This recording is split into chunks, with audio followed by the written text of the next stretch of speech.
Ben is dead. And no, you might be wondering, Zach, I'm so sorry. Was it Ben one of your closest friends? No, he's dead. Not anymore. What do we do now? Well, it's just me. So here I go, reviewing Bullet Train. He got a 54% on Rotten Tomatoes, 49% on Metacritic, a 7.5 on IMDb. 90% of Google users liked this movie. And the bullet train was very fast. Now we are going to analyze the physics of the bullet train. Let me read a few physics equations for you to get started. Let me get them up. And we have a new co-host. Her name is Amy Schumer, and she's very good. I know people don't necessarily like her, but she's actually really, really funny. I was just with her. We got Applebee's, and she had the chicken parmesan, and I had the apple fritter. And we split, and we each got a knife and fork and put it in each other's mouths, and we really hit it off. I'll just say that. It was really good. It was really good. X equals velocity times time. Okay. That's all you need to know. Okay. Anyway, Ben is here with us. He's not dead. I'm alive. Thank goodness. Not dead. Because, as you have known, it would have been a very, very boring episode with just me. And we love Ben. It would have been incredibly boring. Oh my goodness. I would have come back from the dead just so you guys wouldn't have to bear through that hour long of Zach and Amy Schumer. He would start just reciting like organic chemistry into the microphone just out of reflex because he's been storing that information in his brain since he took OChem 1. Mm-hmm. Mm-hmm. And yeah, everything that makes Zach interesting is because I'm here. That's true. No, it is. Don't laugh. Stop making that face. It is. I'm joking. You're not joking because it is true. It's a haha moment. It's not that haha if it's true. If it's true. Yeah, I guess that's a good point. True. But we are actually, he didn't lie the whole time. We are actually reviewing Bullet Train. And Ben will be dead. And so today, the day we watch the movie, I believe this will be coming out. I've kind of jumped around with when I actually release the episodes, but it's landing on that we're kind of releasing episodes in the Tuesday, Wednesday range at this point. There's a range. Or maybe Thursday, depending on... Monday through Saturday. Sometime throughout the week. If it happens at all. If it happens. And I might just forget to do it, and it won't come out until next week. And he might remember and just choose not to. Yeah, that's definitely happened. Ben has choices. Be like, oh man, I really that's not what I feel like doing right now. I will wait till tomorrow to do that. And that's all right. Ben, we respect your time. But this should be coming out sometime next week. But today is the 3rd and it's National Cinema Day. So if we had a soundboard, I'd be hitting the clap. Like the people clapping. Because that's what they did in the movie theater today after the movie. There's a lot of white people. I resonate with that. There's a lot of white people. Like the airplane. Yeah. Yes, I understand. That's all right. You don't offend me, Ben. You can never offend me. But just so everyone knows, I'm also white. So. Yes, no, you're not. As the bullet train zooms by, so are we with this review, because we don't really know what we're going to talk about. Because this movie, Ben and I have just seen it, and it was all right. It was zippy. Yeah, it was zippy. And it had Brad Pitt in it, which is that's a good way to start. It had a lot of great stars, actually, but that wasn't the good part. Maybe we should start with the good, the great things about it. The good, the bad, and the ugly. Maybe we should pull off that. There was not many ugly. What do you mean by that? Most of the people in the movie were attractive movie stars. That is actually true. A very attractive cast. Mm-hmm. But I will say the greatest part of the movie for me was probably the... How should I put this without lying? The creativity of the fight scenes, the creativity of some of the scenes. Some of the jokes were actually very clever, some of them, and some of the dialogue was very clever. Some of the jokes were clever, but, I would say to a detriment, they were prolonged and extended way too long, including the movie. That was also extended way too long. Agreed. Yeah, Ben and I kind of looked at each other a couple of times, just like, is this going to be over? I knew that it was 2 hours and 6 minutes, and I was like, please be there, please make it so that there's a 15-minute credit scene at the end somehow, or like the credits is just like super long. I hope 100,000 people worked on this movie. Because I didn't want to sit there for. I mean, I just couldn't believe that they were able to make the movie go this long, because the premise allows it to be a perfect hour-and-a-half movie. Like it's a self-contained. It's in the genre of like movies that are shot in or mostly in one location the whole movie, like Panic Room or something like that. Saw. And they do utilize flashbacks quite a bit in order to give backstory, which allows them to go out of the room sometimes. Although I think flashbacks can kind of be a detriment to the movie. Although they did have a really funny like dig at themselves at the end of the movie, when they had this water bottle that was like a prop in the movie, and then at the end, like during the serious action, like the climax of the movie, they just do a flashback of the water bottle's life. And that kind of, I thought that was pretty funny. Ben was laughing, like, yeah. I was like, that's like my kind of humor. Like they got this like stupid bit and they went with it the whole way. They did everything. They went back to when it got stuck and how they got the Fiji water and how it rolled to the guy at the point where he used it to throw at another character. But it was just, that had that kind of stuff in it mixed in with like I wouldn't call this a serious movie at all, but it did have like a plot and like maybe a point to it. Maybe it didn't. It was about fate, so it didn't really offer any like major philosophical things other than fate happens and that's it.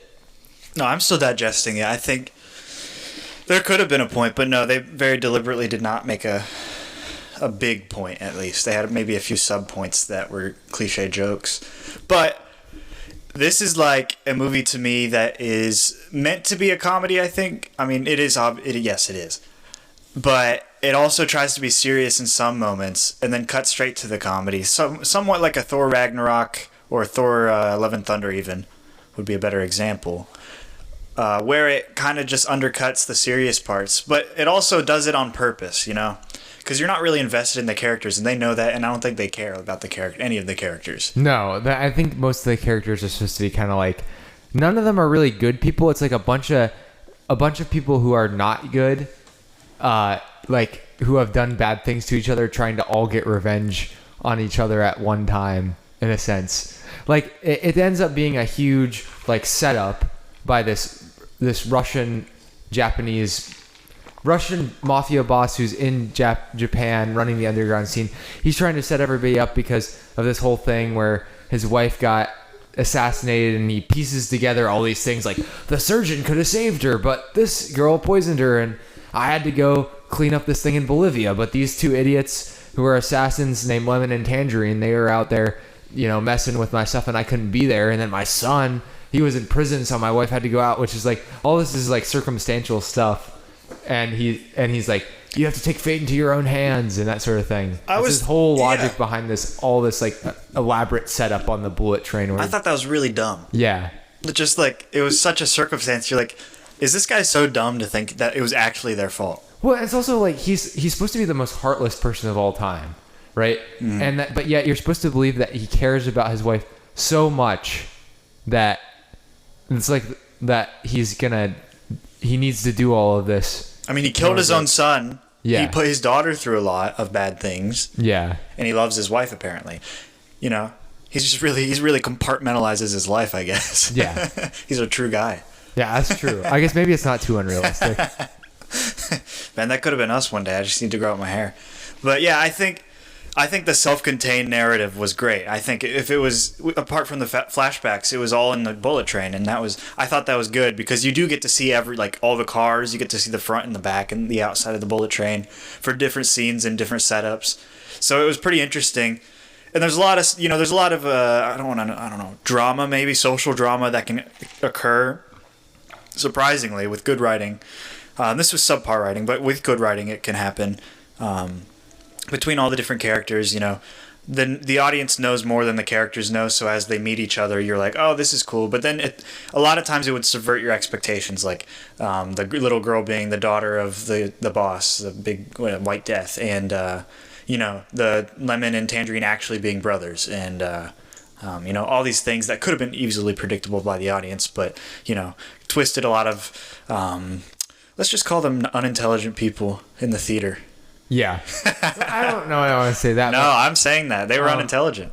These are not the people who are necessarily going to see like art house cinema. So their standards for what makes a good movie are not necessarily at the same level. What? They're actually brothers? What? This is the daughter.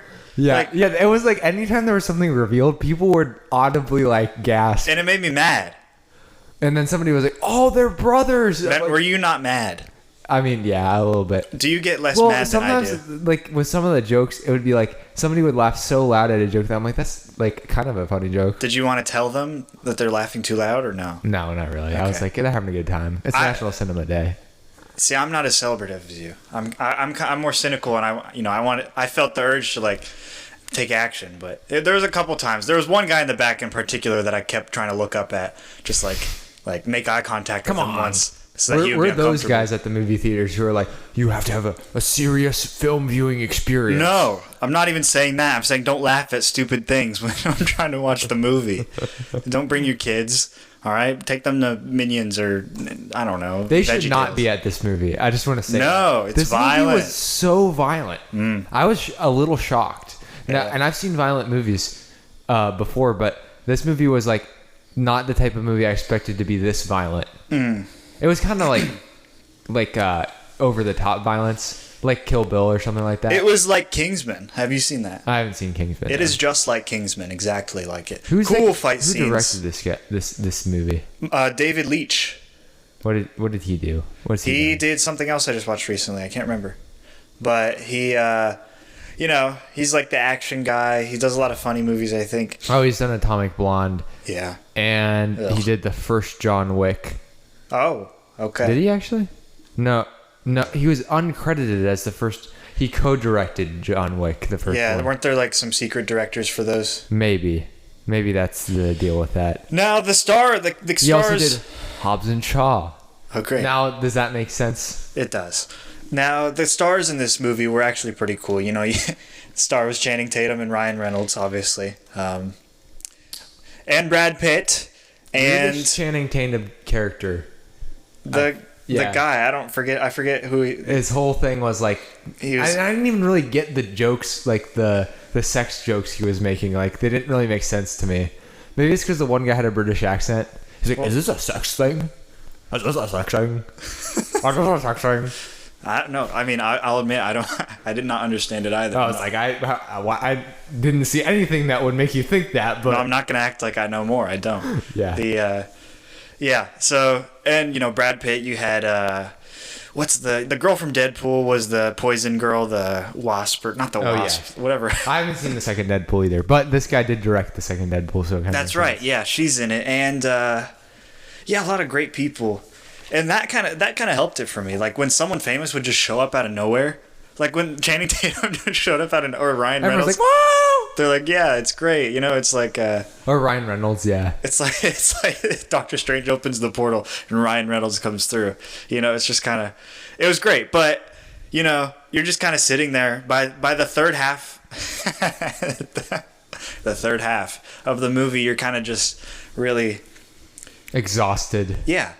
Maybe a little bit done, and then and it's, I don't know, the ending is like satisfying, but it's just kind of like could have happened a long time ago. Yeah, it leaves you feeling a little bit just like you're kind of just glad that maybe that's how you're supposed to feel, because like the whole thing is that he just wants to get off the train. I have one critique that could have fixed the whole movie. What? You take out the storyline with that grandson and the stupid grandson in the hospital. Yeah. What? That storyline made no sense. You take out the grandpa, the samurai grandpa. You take out his son. You take out the whole generation of the family. You take out the daughter? No, you leave her in. You get her to get on the train and bring people in you just make up something else. It's so easy. You don't need those three characters. They took up a lot of time. They took up the sword fight. They took up the hospital scenes. They took up him saying those jokes and stuff like that. They had nothing to do with the main plot. They were a B plot that integrated itself at the end. They did not need to be in it. Yeah, and I think it would have cut out a lot. I understand the shoving off the hospital, like off the. That made no sense. Why would that be the thing? Why not just like kidnap him? Why do you have to shove him off the roof? I don't. She was like a 15-year-old girl. Give her a break, Ben. I'm just joking. I hated her. She was annoying. She was snobby. Now, if they took that out, it would have been an hour and 45 maybe. And also, how was nobody able to tell that girl, whatever her name was like so obviously the villain? She was dressed like Dora. Yeah, like, and I don't know. That whole crying thing, I just feel like it wouldn't work. In real life. No, I think the real thing that does not work is where were the train attendants the entire movie? Where was anybody in the train? Did they not know that the back of the... Did they not know that they pushed another train off the rail? Like, where is the conductor? Where's the attendants? Yeah, like, and then when he jumps onto the moving train and breaks the window. Yeah, but I'm talking about when they hit the other train. Oh, yeah. Like, they hit it right off. And I was like, where's the conductor? I thought at that point they had left because, like, it was like he staged the whole thing so everyone was getting off the train. They just didn't kind of, like, show that. It just kind of happened. That would actually make sense. Never mind. Okay. But I do think that there's some things that happened. Like, why was nobody ever in the bar car? Like, no one was ever in there. I don't know. I mean, it's late, The people should be in there. But, yeah, there was just a lot of things that you had to kind of numb your mind for. I don't really know what else to say. This movie's kind of just, it's there, it exists, and it's fun to watch. And I was engaged most of the time, you know. For the first 2/3 of the movie, it was engaging. I was laughing at a bunch of parts. There's a really clever scene where they have to prove that they have a suitcase, and he's holding up this fake suitcase, and he pretends that he doesn't know the combination on it, so he like spins the combination. And he's showing it, and it was the perfect combination, and the suitcase opens. He didn't mean to, and like this bra and stuff falls out, and it was just super funny. I thought that was clever writing. I'd never seen something like that, but it was supposed to be like he's unlucky too, so he like does something, and then it's like because he's unlucky, it happens. Yeah. That's the whole theme of this movie is that Brad Pitt's character is unlucky, Ladybug or whatever his name is, and the daughter, who goes by the Prince, she is lucky, and so that's supposed to, they're like pitted against each other, lucky, unlucky, and then you got Lemon and Tangerine, who I think Lemon and Tangerine were my two favorite characters in the movie. Probably. They showed more, like they were funny at the beginning, but they showed more heart as it went on. Yeah, because they loved each other, and the thing is like. He's Thomas the Tank Engine stuff. Yes, you told me before this that was a really long joke that they should have probably ended. Yeah, sooner. Like it was funny the first couple times, and then they just kept doing it, and I was like, does this really work? Like, do I really think it's funny anymore? It didn't, but it was a good thing. I liked it because we fell back on it a lot, and it was just kind of like, yes, she's the Diesel, Yeah, that is true. It did tie. And we have discovered that Ben is an Edward. And I am most likely a Thomas or James. We're still figuring that out, though. Yeah, I could see you as a Thomas. I don't think I would be a Gordon, though. No. You don't think I'm domineering? No. Okay. Do you think I'm a wimp like Percy? What about Henry? Henry? Remember No. Henry? Yeah, no, I'm not a Henry. He's the green one, and he's kind of like he's the skittish or like he's the schizophrenic one. He's like the same type of engine as Gordon, but he's like a lot more shy. No, I don't think I would be. No, I know who you're talking about. Yeah. I don't think I would be him, though. No, you wouldn't be him. No. I just wanted to talk about Henry. Okay. Oh, that's so cute, Ben. Yeah, no, Ben's definitely an Edward. He's chill, he's laid back. You can have a good conversation with him. He's respectful. He's not going to go out of his way to hurt anyone. So, but he's also, crashed into a lot of people. Timbers and ashes. Yeah. You know what these cinders and ashes. And I'm the one who gets to drive around Sir Topham Hatt. So, oh, yeah. I get that privilege. And the show's named after But you're also me. a tank engine, not a real locomotive. I know, okay? But I've sold more toys worldwide than you. All right? That's a good point. 2 children. Actually, no, wait. I can't remember. I don't think Edward's a tank engine. We're going to have to look this up. It's pretty important. I don't know, but it was nice. I forgot about that show, honestly, until Yeah, I no, was I didn't talking think about it too much. No, he's got a cool train. Did you have all the trains when you were little? Man, I was such a weird little kid. My parents always tell me that when I was little, I had hundreds of these trains, and I would line them all up in my parents' little house and just like play with them for hours and hours and hours. And I had a lot of different kinds of Thomases and Gordons and Percys and James and Edwards and, Diesels and Salties and all different types. And, even Lady. Remember when they made the movie where he meets Lady? That was a good one. I thought that was such a special movie. I was like, Thomas got a girlfriend, Mom. Mom, Thomas got a girlfriend. Oh, we had Lady, yeah. And she was like, really? Wow. And I know she didn't care. Like, not knowing. Do you remember Diesel 10 from that movie? Yes, Diesel 10. We had Diesel 10. He was always the villain. Yeah, he was like the weird puke green one. Yeah, with like the claw. Yes. Yeah, he was weird. Yeah, he was the villain in the movie. Yes, I remember now. I don't remember. I don't think I maybe even ever watched that movie, but we had all the trains. So, Diesel 10 was chasing everyone around the track. No, I think Lady comes out of like a magical tunnel, and Thomas is there, and he like has to save her from Diesel 10, and Diesel's there too. But I don't remember. Was Diesel a bad character? Yeah, Diesel was like a jerk, but Diesel 10 kind of made Diesel go worse. He like influenced him. So, I mean, that's how it was. It was like Diesel 10 was like the way that we could make Diesel a little bit more likable by making Diesel 10 worse. Oh, I see. It's like the villains and the heroes have to team up against the worst villain, common enemy. Now, Diesel's usually the subject of antagonism in the rest of the episodes. But this was a special movie where they needed to subvert the audience's expectations. All the 2-year-olds around the world were flabbergasted. It was amazing. And I remember just telling my mom, like, Mom, can we go to the store and buy Thomas? And my mom knew, like, that meant any train. Doesn't mean Thomas every time. So this lady named Miss Dorothy would take me out every Friday. Every Friday, Ben. Maybe it was once a month. Once a month on a Friday, let's say that. And we would go to Target, we would buy a new train for me. And like a Thomas one. And I remember her very vividly. I actually saw her like last year. I hadn't seen her in like 10 years. And she's great. Yeah, she took me for years, she did that. And I'd line them up, play with them.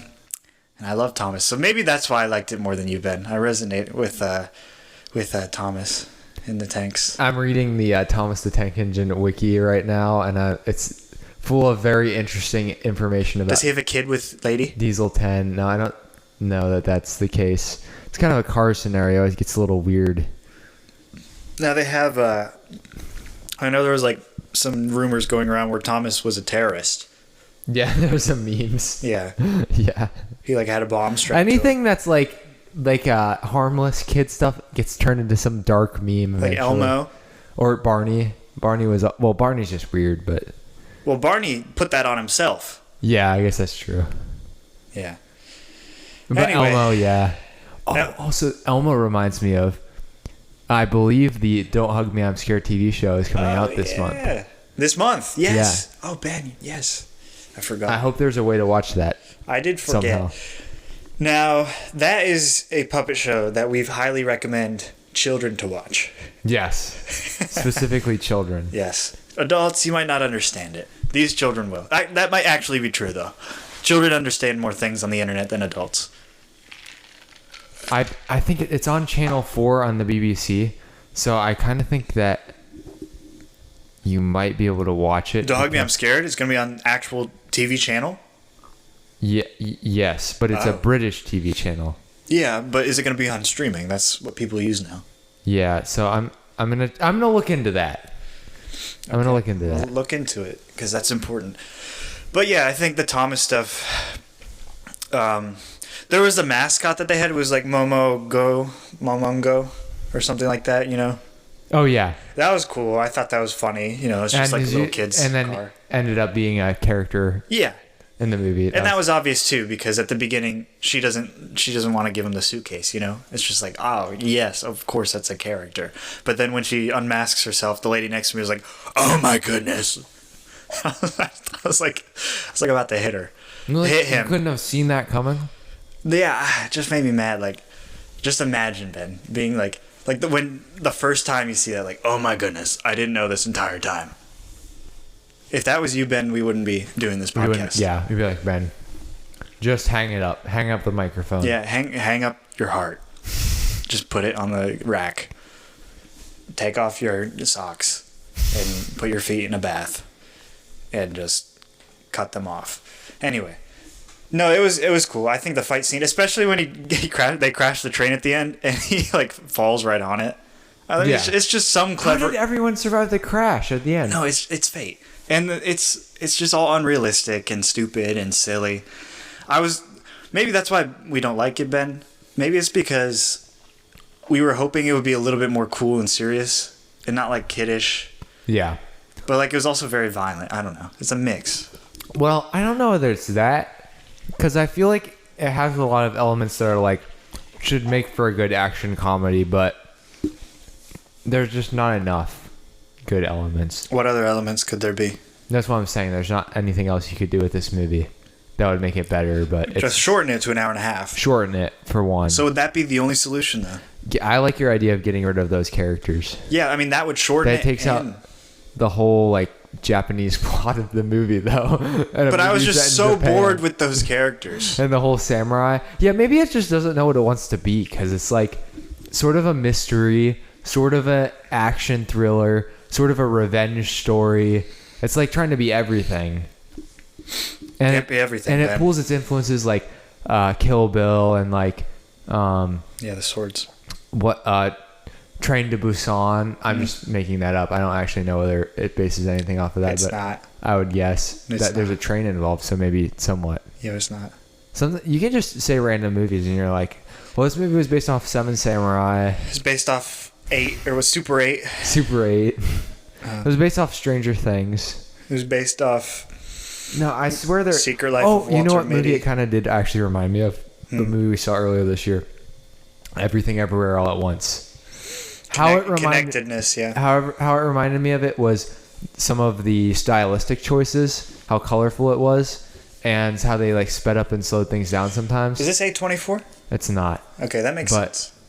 But it's kind of like the thing that Everything Everywhere All at Once does is it's actually does something that's like different than the mainstream in terms of comedy and in terms of plotting and storyline and everything like that. This feels very like commercial. This is more of there's less emotion in this than there was Everything Everywhere All at Once. Yeah, there's no huge emotional peak that they're pushing for. It's actually like the opposite. It's actually like they undercut most of the emotional peaks. It's like Sunny in Philadelphia.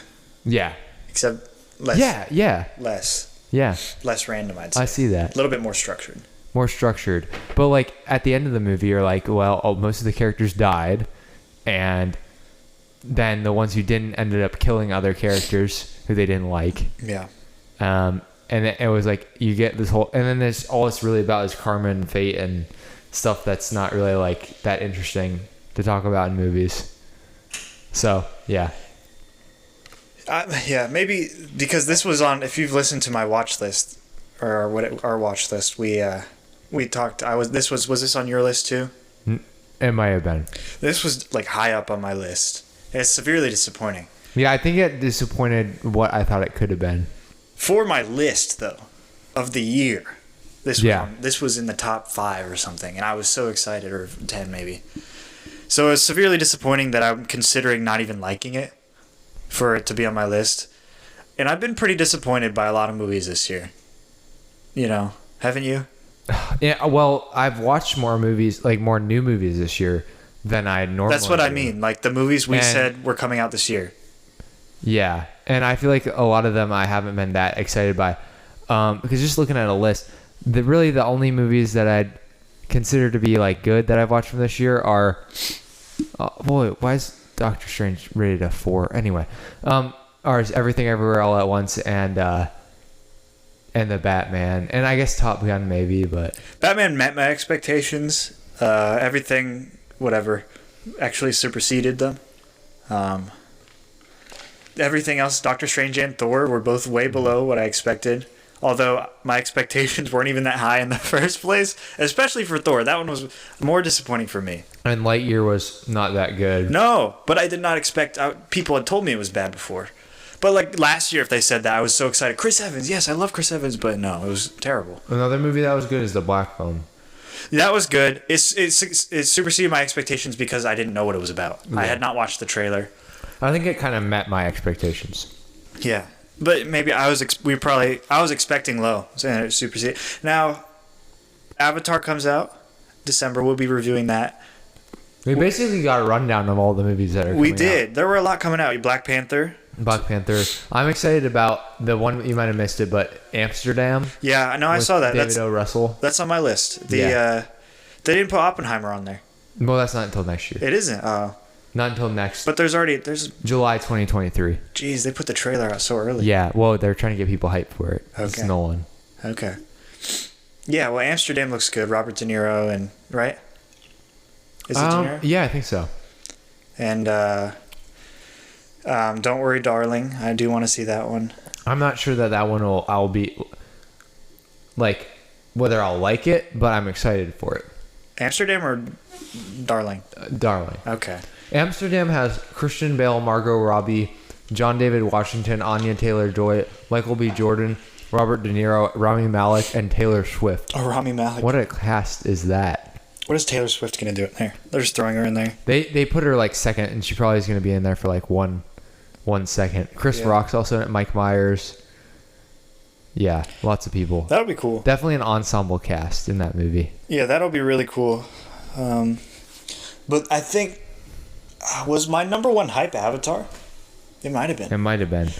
Somebody go check the episode. It was high. Now Avatar, I'm actually only growing in excitement for.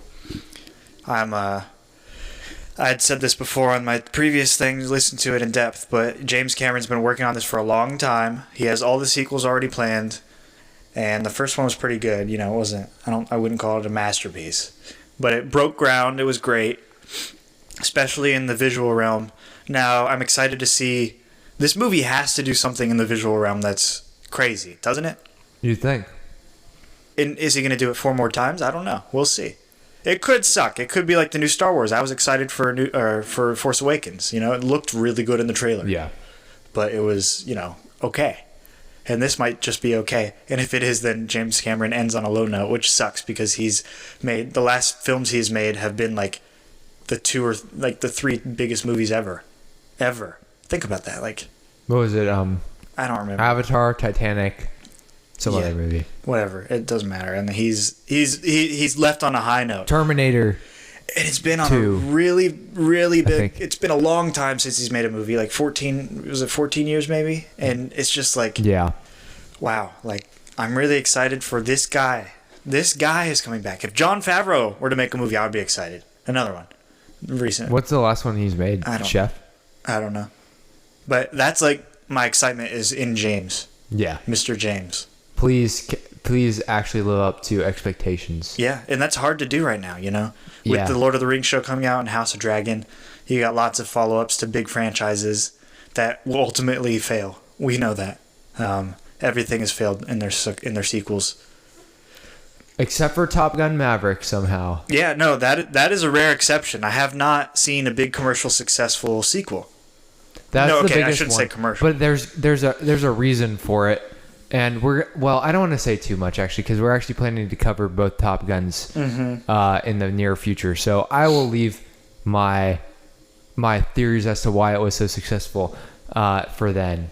But I do want to mention a lot of destruction in this movie, which leads into insurance extremely well because, oh boy, there was some carnage at the site of the accident for the bullet train. And you're gonna want some serious insurance for that. And who you want to call? Can I answer that? Yeah, Let me think. Oh, Hedman England Agency. yeah. Hedman England Agency. They're home destruction busters. They don't stop it from getting destroyed, but Destroy it. as they allow you to have insurance that protects you in the instance that you have something destructive happen. And what, are you gonna have a big pile of cash just laying around? Yeah. No, Oh, no. you're not gonna have that. Okay. So, so instead, you should save money. You'll still have to pay something, but it'll be less than other people. What does that mean, though? What is insurance? insurance is? The idea is that you pay a little bit each month. Why should I do over that? time? Over time. In order that if you have some unforeseen thing happen, such as a car accident or a fire to your house, Or a murder? that's life insurance. That's different. No, if I murder someone. That's not going to be covered by insurance. Okay. Continue, though. Then instead of having to come up with some lump sum of cash or borrow money, which I'm could be really good at dangerous. borrowing money. Well, aren't all of us students good at borrowing No, there's money? a skill. It's a skill. Yes. Can you? I mean, you could strike a good deal in loans. You could be like, I'm haggling with the guy and I got good interest rates on my You go to loans. your grandma with dementia. She'll forget every time until she runs that account dry. She doesn't need it right now. She has lived a great life. She does pass it on to the new generation. Yes. But so in order to get this insurance that will save you from being in a situation that's bad, I'm gonna need you to get out your phone right now. Okay, get out your phone. I'm getting it. Get out your phone. I got it. Call Okay. 614-486-7300. Could you repeat that? That's 614-486-7300. Yeah. 7300. 7770? No, 7300. 7300? Hey, call. A representative will answer. Tell them, Ben and Zach told me that you guys can offer me good insurance. What can you offer me? What if he And I'll doesn't run know you through us? it. What? What if the representative doesn't know? What if he hates us? Hopefully that's not the case. We can't just hope. We have to have insurance. We have to know. We have to have insurance on that. Is there like insurance for your feelings? Feelings insurance. Feelings insurance. Like I don't want my feelings to get hurt. I'm gonna get insurance on that. He hurt my feelings. I'm suing. Well, you don't have feeling insurance. So you are going to lose everything. You don't have that. You're losing everything. Let me take your house and your car and your baby. All because you told someone they look ugly. Anyway, that's great. I know what insurance is, but I'm glad to have a refresh. Yes, call Hedman England Agency. They love you. They love us. They love everyone. They're lovely people. They love, love, love. Love, love, love. Right? Yes, they do. Good. That is true. Good. So originally, this movie was going to be done by Antoine Fuqua, I think. Antoine Fuqua. Perfect. The Fuqua Films banner. It was supposed to be a very serious movie originally. Man. In the vein of Die Hard, according to Wikipedia. But they turned it into a lighthearted action comedy during the development process. They looked at the audience. They're like, they're a bunch of stupid people. Lady Gaga was going to be the character that Sandra Bullock played, the handler. At the end, yeah. But she was in House of Gucci. How do you feel about Lady Gaga being like an actress basically at this point? I don't know. The Rock's an actor. Harry Styles is an actor. Like, People are becoming it's actors. not enough to be a musician anymore. You get bored once you win enough cannot Grammys. just be a musician. You have to be an actor too. You can't just be an actor. You have to make an album. Like, why can't people just stick with what they're doing? No, then they write a book too. It pushes out the people who could actually be talented on their own merit, not based on branding. No, I agree. I think Megan Thee Stallion should make a book called Ugh. Yeah. The book. It's just a button on the front page. Ugh. And every page is like the art to Ugh. How to yeah. How to Ugh in 12 steps. Step 1. Ugh. I hate her. Why do you not like Megan Thee Stallion? She annoys me. I don't know. I don't like that sound Yeah. that she makes. I don't like when she sticks out her tongue like Ratchet. that. Yeah, I guess. Bougie. Classic. Blah. All right, yeah. No, you're right. So, Ben, we've said a lot of negative things. What are some good things that actually came out of this movie? I already mentioned it, but those two actors, Aaron Taylor Johnson and Brian Tyree Henry, who played Tangerine and Lemon. Oh, Quicksilver and Fastos. Oh, what? From the MCU. Really? Seriously? Yeah, they're both from the MCU. Oh, okay. Yeah. That's why I recognize them. Yeah. Okay. So that's Quicksilver. Okay, that makes sense. And then Fastos from Eternals. Okay, yeah. He's like the engineer. That's how I okay, right, yeah. They were very funny, I think, for the most part. I enjoy the actor for Fastos. Yeah, especially Henry Lemon. something? I think Brian Tyree Henry. Yeah. Especially, he was especially good, I think. He was my breakout actor of the movie. He's sassy in everything he does, and I find it hilarious. I love Yeah, it. I know. It works really well in this movie. I think it's worked well in all the movies he's been in. He needs to be like in a larger movie though. Yeah. You know, Brad Pitt's getting old. Let's put him. Let's see who's the new Timothy Chalamet, the new face of cinema, the greatest actor that has ever lived. Little skeleton boy. That's what they call him. They should put him in a movie with this guy, Henry. And it would be called Big and Little. So, do you want to discuss the controversy in the casting? Tell me about that. Thing. What is it? Apparently, the casting of non-Asian characters such as Brad Pitt and Joey King prompted accusations of whitewashing. Because it is based on a Japanese novel. Oh, I did not know that. So, is the main character Japanese in the novel? That's probably it. I would guess most of the characters would be Japanese in the novel. I don't know. I think it's fine. It's an English audience. It's an English audience, and they turned it into like a global movie. There's like British characters and Russian characters and Japanese characters. And yeah, I guess you could be like, well, it'd be better if it... Where's the Finnish? Where's the Finns? The Finns? Yes, they're not in here. Where's the Latvians? Exactly. Where's the Estonians? Where's the Yugoslavians? Tell me. I don't have an answer for you, Zach. Then, if I don't see a Yugoslavian in the next Marvel movie, I'm going to boycott Marvel. Where's the Armenians? Also, what do you think of Bad Bunny being in the movie? Yeah, that was stupid. Bad Bunny going with the sunglasses. That was dumb. Why are we're back on criticizing the movie? No, I don't care. It doesn't matter. It doesn't matter. We said the two good things about the movie. And the thing is, I'm a big Brad Pitt fan, but here's my thing with Brad Pitt that I've realized. Brad Pitt he's Brad Pitt, and he is a good actor, but I think he sort of he can't quite be the highest level of acting in terms of like... Do you think he's cheaper? Quality? Yeah, and here's why. So, who's the greatest actor of our generation? Oh, Ben, that's hard. Daniel Day-Lewis. Yes, okay. So, and yeah, that's a generalization. It's probably the easy answer. No, Ben, but that's true. You know true. what Daniel Day-Lewis doesn't have?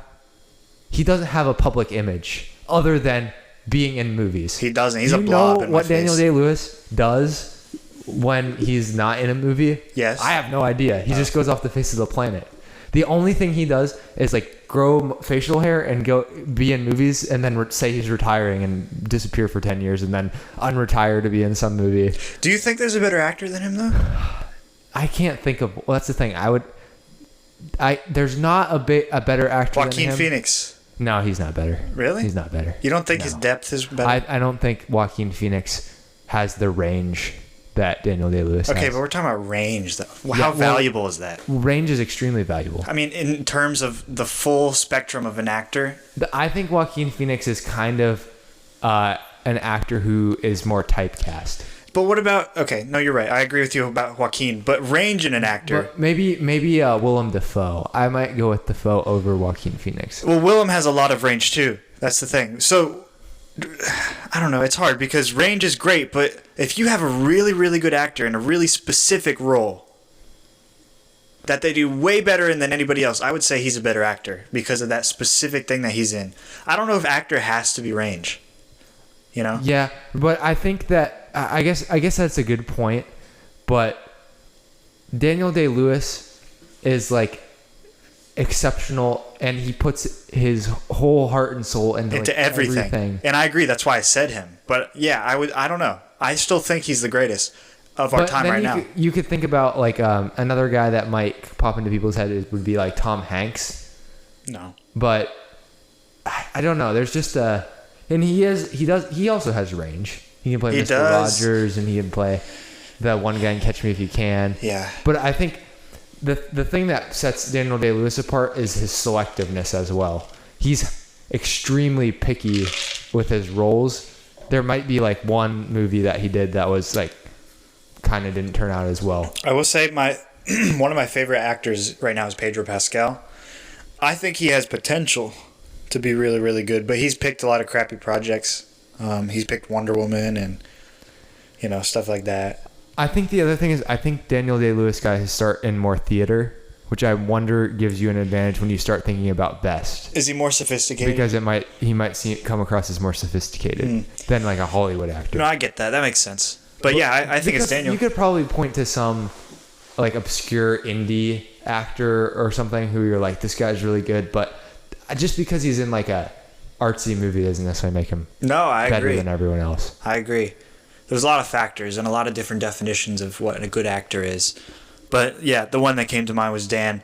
Now, I guess going back to the great things, I did like Brad Pitt.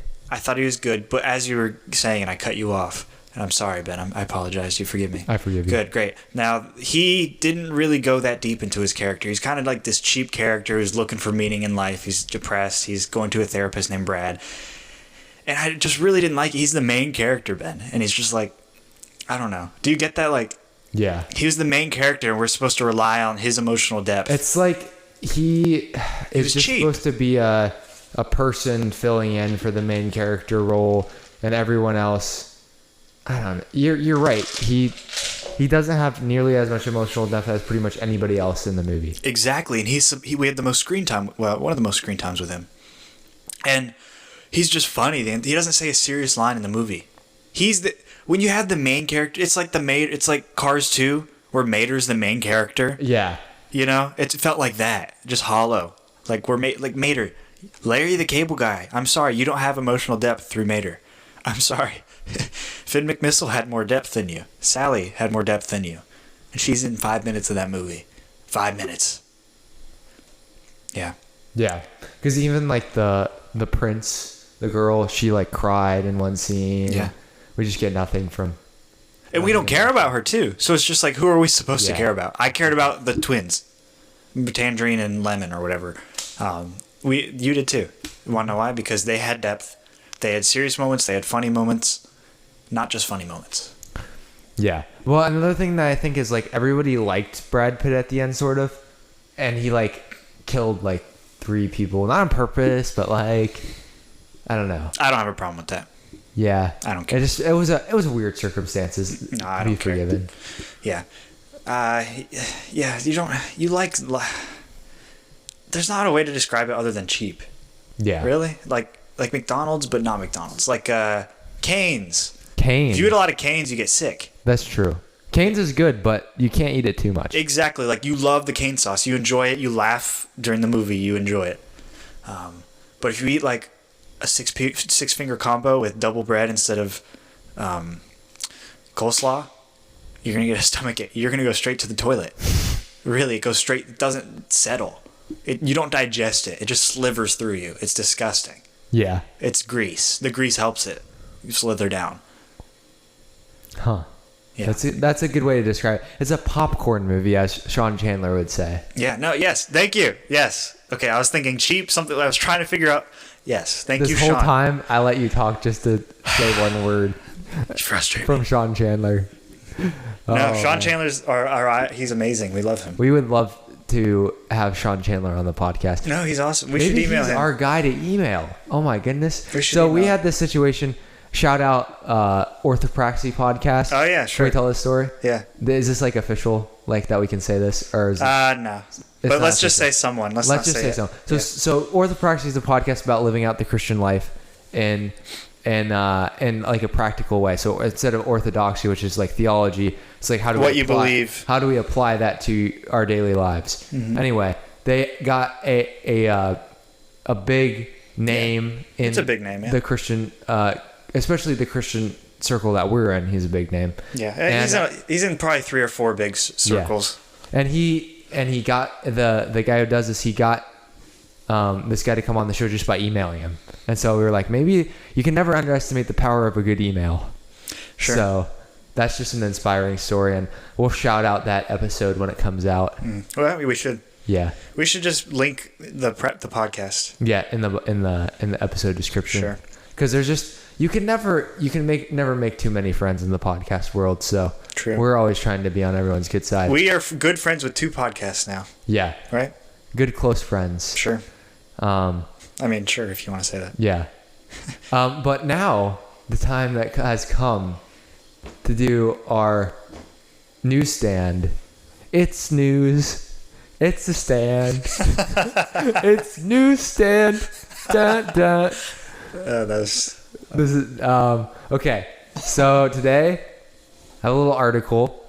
This article revolves around U.S. Customs and Border Patrol in Laredo, Columbia, Solidarity International Bridge. Which, first of all, why are we naming our bridges something that complicated? Just call it a bridge.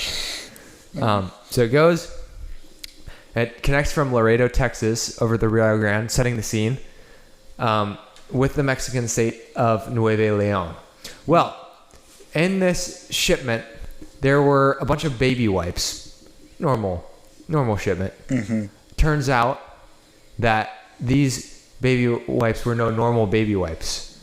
In fact, you could even say they might have been powder, but not baby powder. You know what kind of powder? Cocaine. Ding, ding, ding, ding, ding, ding. So they stuffed them in the wipes? Or? In the wipes, there were $11.8 million worth of cocaine.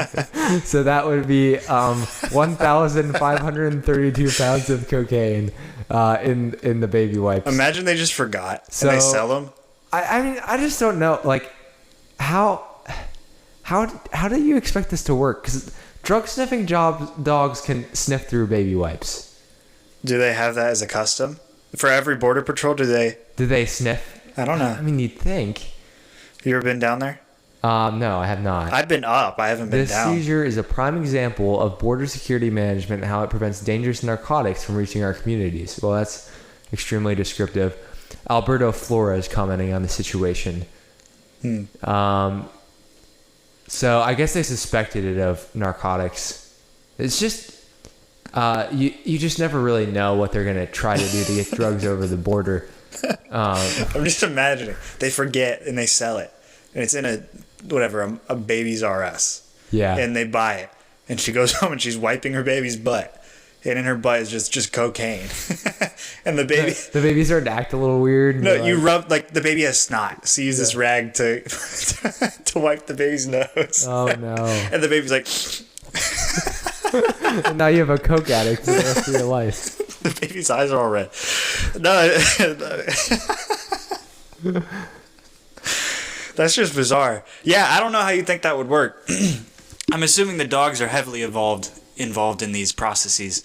Now, the crazy thing is that's 11.8 million? Yeah. That's insane. Now, that's a lot of cocaine lost too. Think about that. Like, this is a lot of money to lose and to be putting stuff in baby wipes. If you're strategizing how to get this cocaine over the border, I feel like you're not gonna put all your eggs in one basket. Like they're white packages of baby. Maybe this is the cocaine once it's been confiscated from the baby wipes, but like show me. They're kind of similar,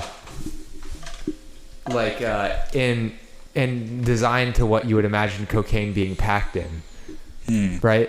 Yeah. So it's just odd to me that you'd pick baby wipes. I don't know what would be your method of getting stuff over the border? Stuff or cocaine? Cocaine. I guess we'll go with cocaine. Ooh. It could be anything illegal, but. Ooh. You have to it has to be hidden. It has to be in a different chemical.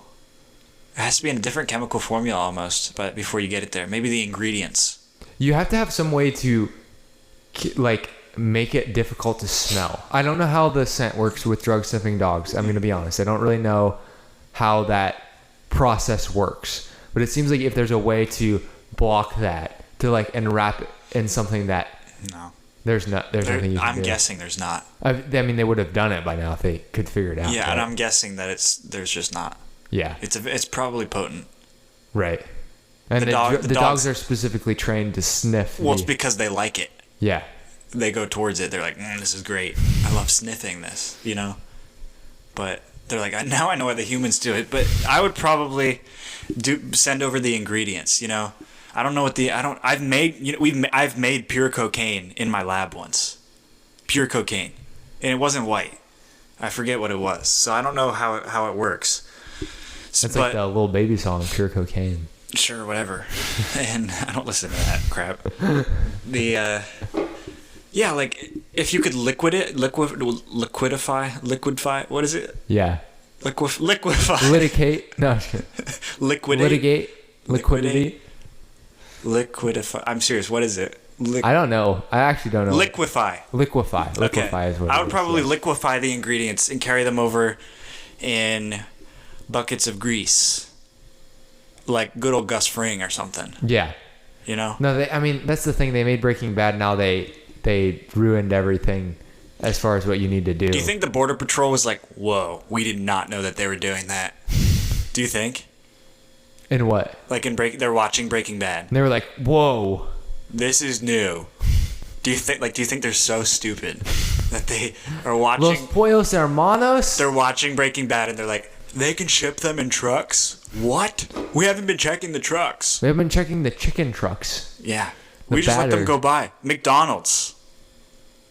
That would be a good one. People don't trust McDonald's, but Remember the Tim Dillon story of the little kids who were working at the Working at McDonald's, the that was so McDonald's. funny. Why would that family just send the food, want a refund? Who cares?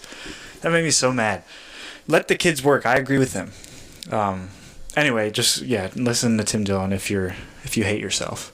And We're not gonna he's not a friend of the podcast. We're just supposed to listen to him. Sure, yeah.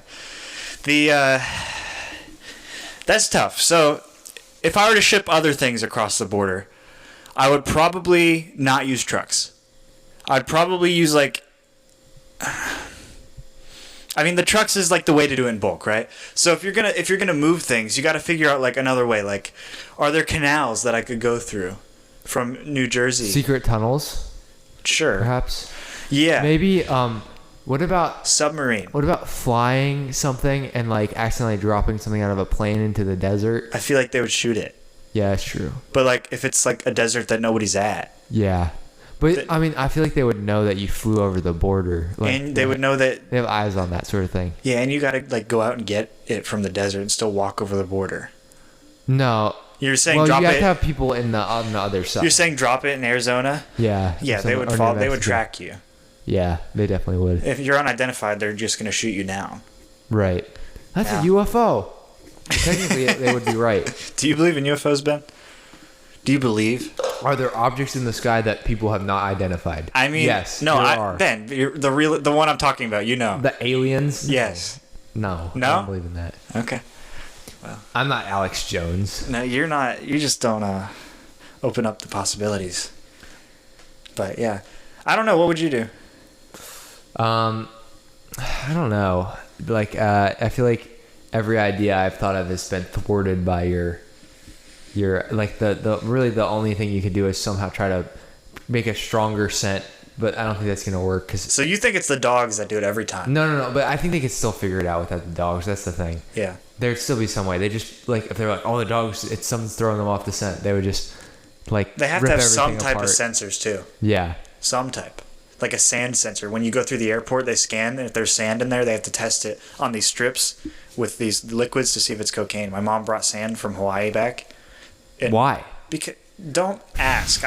We were all so confused, and they had to test it for cocaine. I guess that makes sense. You mixed it in with it. Yeah, so there's a lot of different ways to detect powders. I'm saying we need the ingredients, Ben. You can't just.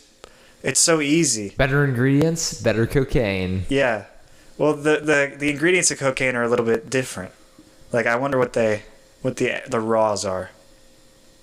Do you want me to look it up? Sure.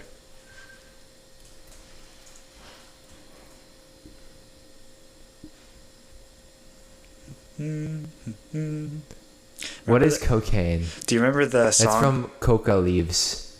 Yeah. Do you remember the song in Community, in the elevator, or whatever? I don't know how it goes, but it was always in the background, and people would always hum it throughout the show. I don't know. Really? Well, maybe a little bit actually. Yeah. Okay. Huh. It's weird. So you can't synthesize it? I mean, you can. It's a purified chemical, cocaine hydrochloride. So it's isolated from the plant. So I guess you could bring the plant over. But you need raw extract of the plant and then something else, or no? I don't know. I don't know how to make it. I forget. Okay, I forget. But you would probably you probably won't be able to guise the sand. Now, you could probably...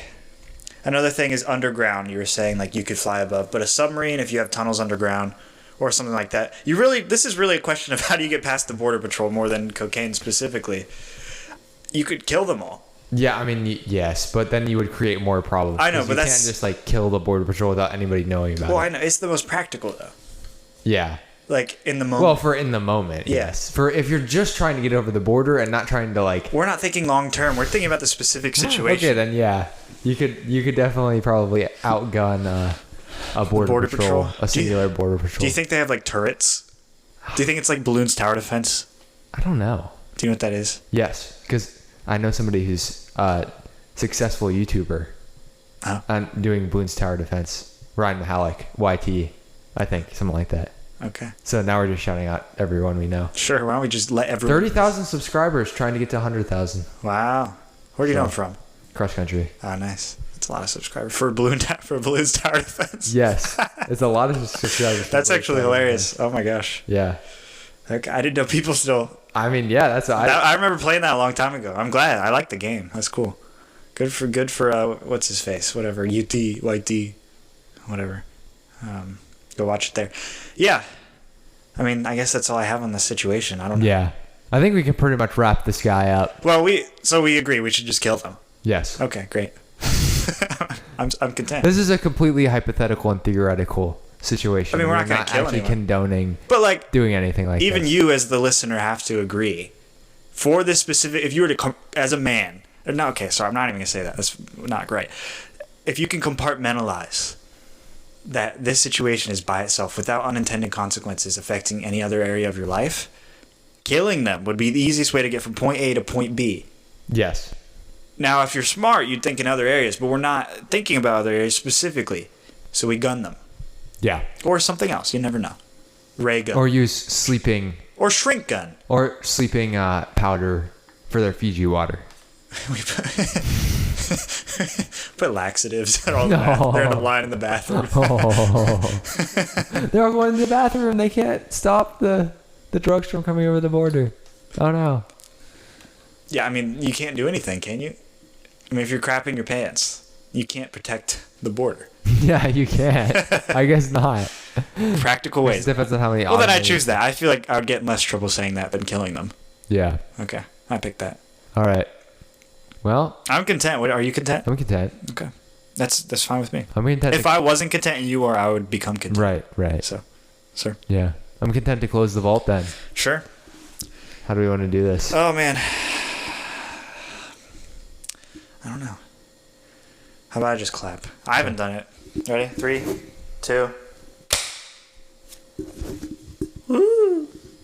That was funny. Oh, it's the brother. What? Oh, no.